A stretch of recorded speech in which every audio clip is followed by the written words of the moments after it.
Bom, a Embaixada dos Estados Unidos em Riad, na Arábia Saudita, foi atingida por 2 drones iranianos nesta terça-feira cedo, provocando um incêndio e danos materiais, mas sem feridos até agora. Em publicação nas redes sociais, a missão dos Estados Unidos emitiu um alerta pedindo que cidadãos dos Estados Unidos fiquem em casa em Riad, Jeddah e Dhahran, enquanto a segurança é reforçada. O ataque faz parte de uma escalada no Oriente Médio depois que Estados Unidos e Israel lançaram uma ofensiva militar contra o Irã, que matou comandantes e destruiu sítios estratégicos iranianos no fim de semana. Em retaliação, o Irã passou a lançar drones e mísseis contra as bases e alvos que abrigam forças americanas e aliados na região. Para ajudar a gente a entender essa dimensão política e estratégica desse ataque, converso agora com o internacionalista, nosso analista de política internacional, Urian Fancelli. Urian, muito bom dia, seja bem-vindo. Tudo bem, Neila? Bom dia a todos, um prazer estar aqui com vocês. Vamos lá, olha, um ataque a uma embaixada americana é considerado uma violação grave do direito internacional. Do ponto de vista estratégico, o Irã cruza uma nova linha perigosa ao atingir uma representação diplomática dos Estados Unidos. A gente pode considerar isso um limite perigoso?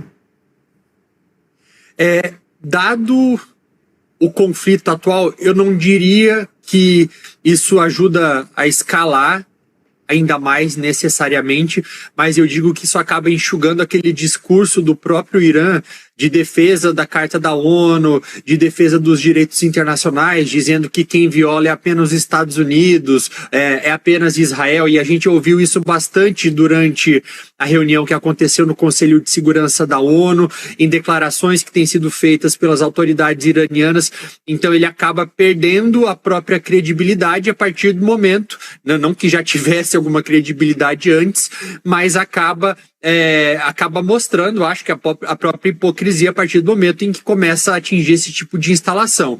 Mas eu diria que a linha perigosa que o Irã está cruzando não é necessariamente atacando instalações diplomáticas norte-americanas. Eu diria que essa linha está sendo cruzada a partir do momento em que ele faz ataques indiscriminados aos países do Golfo, porque aí ele está escalando o conflito, ele está colocando em prática aquela ameaça que vinha fazendo já há alguns meses de regionalizar o conflito. Hoje já se trata de um conflito regional e a gente está observando dia após dia outras frentes sendo abertas, e é isso que está tornando tudo ainda mais perigoso. É a entrada desses novos países do Golfo, que tem aí o potencial de bagunçar com toda a economia mundial e que, de repente, pode chegar a determinado momento que esses países podem chegar à conclusão de que a estratégia que eles são obrigados a tomar vai ser de responder diretamente contra o Irã de maneira coordenada. Mas a partir desse movimento, é possível a gente analisar essa estratégia iraniana? Ela é uma resposta calculada para demonstrar força, sem provocar a guerra total, ou há risco de erro de cálculo que leve a um confronto direto entre Washington e Teherã?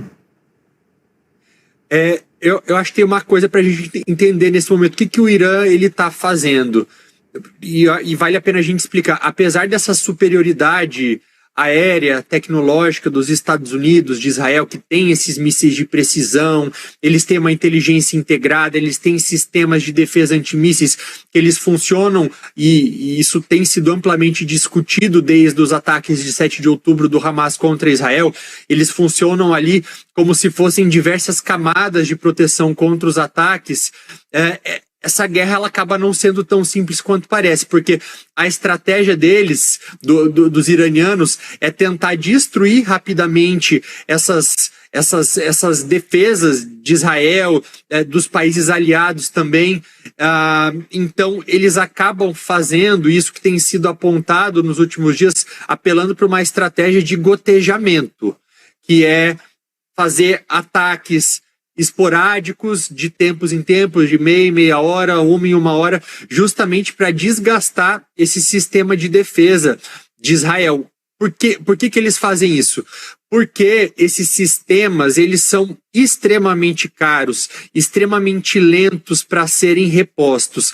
Tanto é que o chefe do Estado-Maior dos Estados Unidos chegou, inclusive, a aconselhar o Donald Trump, dizendo que, mesmo com aqueles porta-aviões que foram enviados para o Mediterrâneo, são 2 deles, que ajudam, inclusive, a alimentar esses sistemas de defesa dos aliados dos Estados Unidos também, a preocupação é que em poucas semanas eles perderiam essa capacidade. E aí o Irã ele acaba fazendo muitas vezes algo que a própria Rússia faz contra a Ucrânia, que é o seguinte: pega drones baratos, como Shaheds, por exemplo, satura esses sistemas de defesa ou tenta desgastar esses sistemas de defesas para depois, em seguida, vir com aqueles mísseis mais caros que conseguem fazer um estrago. Então, a estratégia iraniana, nesse momento, ela está sendo essa, de apostar em uma guerra um pouco mais prolongada, no qual esses países ou essas regiões onde os americanos possuem bases, elas estariam um pouco mais fragilizadas para posteriormente conseguirem fazer ataques aí, atingindo seus, enfim, alvos civis, alvos que de fato machucassem tanto Israel quanto também os Estados Unidos. Bom, se a gente for analisar o histórico dos Estados Unidos até agora, o que a gente pode esperar da resposta americana diante desse ataque? A gente sabe que não dá para esperar muita coisa, né, Orião? Se tem uma coisa que a gente fala aqui é que Donald Trump ele é imprevisível, mas com o passar desses últimos 4 dias, Donald Trump falou ontem, né, que tem poderio bélico para continuar uma guerra por tempo indeterminado. Depois dessa fala dele, a gente ainda pode esperar algum tipo de reação? Dá para a gente esperar alguma coisa a partir de agora? Do Donald Trump, teve uma fala dele que coloca o mundo inteiro em alerta, que é o seguinte: quando ele diz que a grande onda de ataques ainda não veio.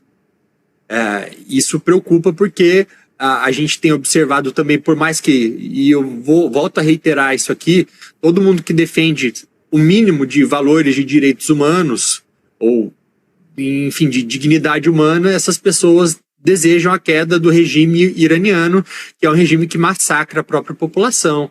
A gente está falando de um regime que só no último mês matou 40 mil cidadãos iranianos. Então, isso é um regime cruel, é um regime devastador.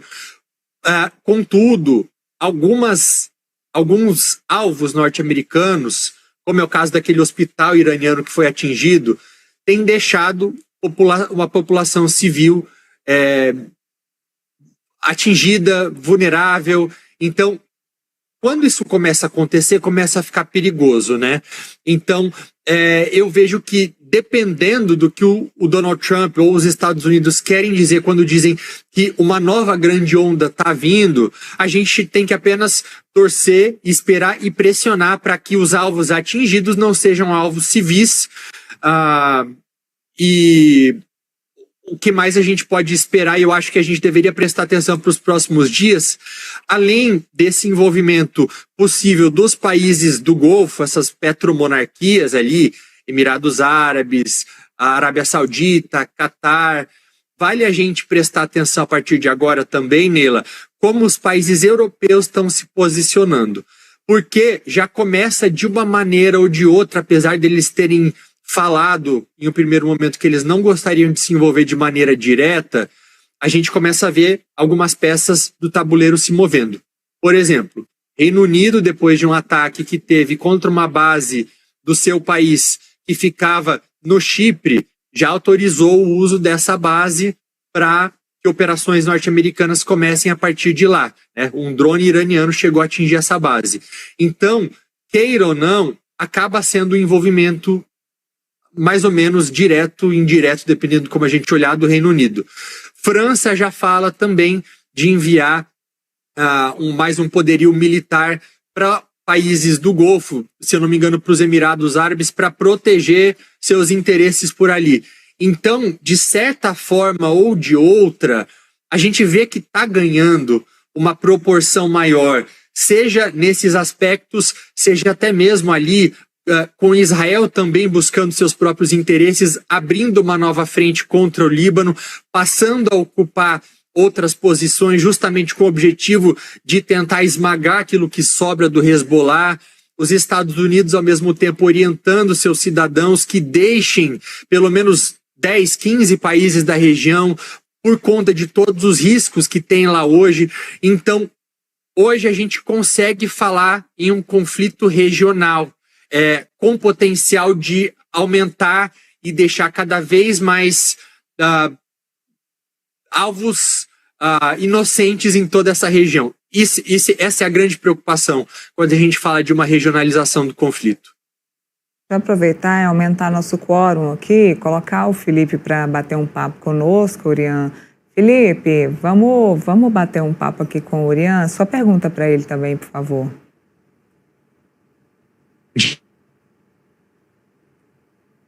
Você falou no começo da sua intervenção aqui no programa, né, que a estratégia do Irã é exatamente difundir o conflito, né, de certa forma, e utilizar drones mais baratos até para encarecer a defesa de Israel, dos Estados Unidos e de países aliados, né, no Golfo.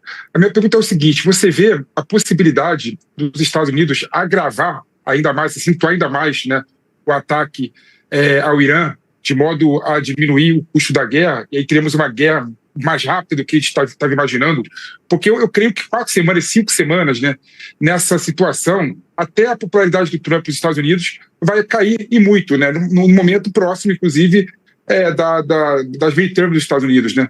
Então você vê a possibilidade dos Estados Unidos mudar a estratégia e fazer o diferente que a Rússia está fazendo na Ucrânia, que é retardar o conflito, porque para a Ucrânia, guerra mais longa é pior para a população e pior para o país, né? E os Estados Unidos talvez queira fazer o caminho inverso, né? Não quer que acentue o problema na região, né? Líbano com o Hezbollah, Arábia Saudita, Emirados Árabes sendo atacado, né, indiretamente. Você vê essa possibilidade de acentuar o conflito, incluindo, né, dessa minha pergunta, uma incursão terrestre que teve no Iraque no passado? Boas perguntas, Felipe. Não esperava menos de você também.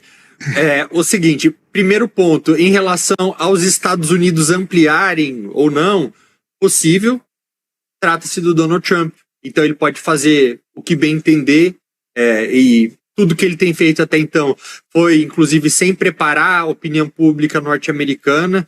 Tanto é que esse tem sido apontado como um dos erros que ele cometeu, porque ele simplesmente não fez aquilo que o George Bush tinha feito lá atrás, por exemplo, de trazer isso para o debate público, para que as pessoas entendessem, inclusive parte da base eleitoral dele entendesse o que estaria em jogo, por que era importante os Estados Unidos se envolver e agir dessa maneira. Não fez. Portanto, existe sim uma pressão para que ele tente acabar com isso o mais rápido possível, até mesmo por isso que eu tenho falado, tenho até repetido isso inúmeras vezes, que eu vejo que a entrada dele dessa maneira foi um erro de cálculo dele.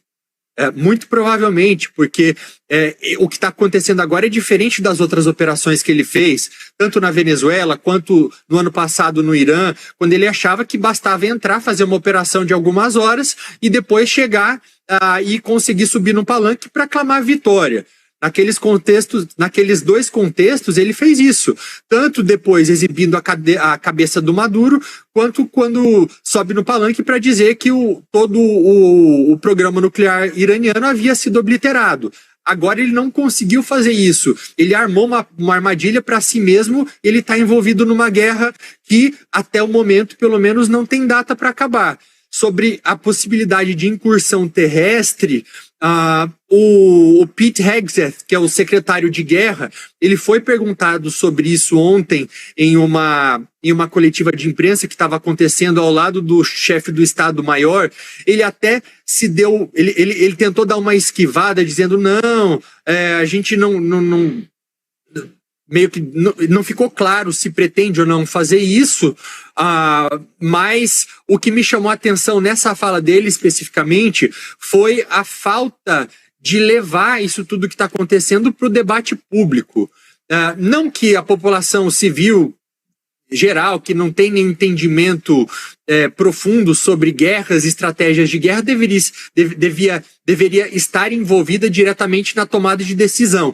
Muitas dessas decisões estratégicas, inclusive, que devem ser tomadas com base num conhecimento que grande parte, ou só o Departamento de Estado, ou até as agências de inteligência norte-americanas têm para poderem tomar essas decisões. Mas choca um pouco a maneira como ele relativiza essa discussão sobre o que é ou não segurança nacional. Porque no momento, alguns meses atrás, dele compartilhar num grupo de Signal, falando sobre um ataque que os Estados Unidos iam fazer contra o Iêmen, ele faz isso ali quase como se aquilo não fosse nada demais, como se não pudesse trazer nenhum dano colateral. Só que a partir do momento em que ele é perguntado por um jornalista ontem na coletiva de imprensa se os Estados Unidos pensavam em fazer um tipo de invasão terrestre, e ele diz que não vai falar, porque os Estados Unidos não são obrigados, o governo não é obrigado a dar satisfação para a imprensa de cada passo que dá, porque senão os inimigos iriam ficar sabendo o que os Estados Unidos estão pensando. Não é bem assim. O que foi perguntado foi sobre algo que diz respeito também a colocar em risco vidas americanas, vidas da população americana. Então, é um governo que está tomando as decisões em base no improviso, sem transparência e sem debate público, não em questões estratégicas, mas em questões que envolvem também a vida da própria população. Bom, Urian, a gente queria repercutir as falas dos últimos dias aí do presidente Donald Trump